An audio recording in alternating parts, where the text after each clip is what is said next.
when you're a chosen one, handpicked by God. This means if you're chosen, God picked you, right? Many are called, but few are chosen. Matthew talks about that. We don't choose ourselves. The Lord has to pick you, and you really need to be in your assignment, in your sphere, where God is calling you. There's some of you that are out there right now calling yourself prophets, calling yourself apostles, and Lord maybe called you to administrative stuff. We do not call ourselves. I want to release some words here because the Lord I'm such a dreamer. The Lord will give me like 5-6 dreams. I'll be in a dream and then boom, I'll be in somewhere else and be in somewhere else. And sometimes I wake up so exhausted because I'm in all these places, all these different things. He's showing me symbols. He's showing me what's going on with somebody, and it could be very emotionally draining. So I wake up, and right now I'm just in fast in the morning till 12. I'm just spending time with the Lord and having him pour into me. And let me tell you what, he reveals so much through fasting and prayer. A couple months ago, the Lord gave me a dream about bees. And it was bees everywhere outside. We were all trying to it wasn't just me, it was everybody trying to get away from them. We were running around, we got in a building, we closed the door to get away from the bees. The other night, I had a dream.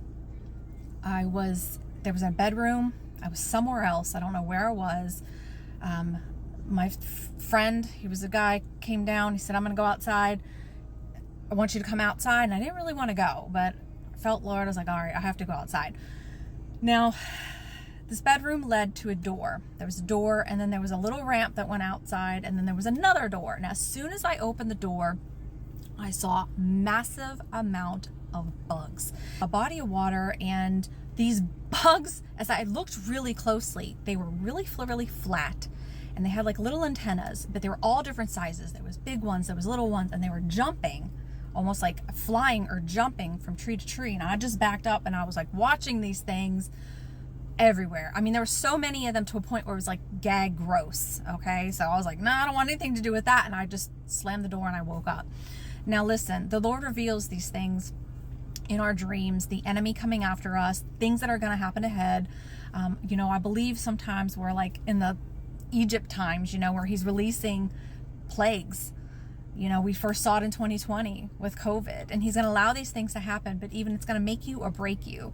COVID came to a realization of what the Lord did with me is coming into my calling, my prophetic calling. He pulled me out of the marketplace. He pulled me out from, I was working in physical therapy, working with people, and I believe that was part of my training, 17 years in the medical health and fitness field. He was training me to work with people, preparing me, but I knew they needed more.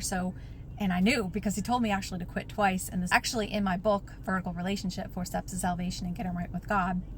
It was one of the times, but my husband was going through some things, and I still feel like I needed to keep this family afloat. So I was kind of tugging back and forth, and then COVID happened. I would know where else to run, but that's when I really stepped into my calling and learning these things and growing. And it was little by little. So step by step, it was, become a Christian counselor. Let's podcast. Let's do this. Let's do that. So it's not all one and done.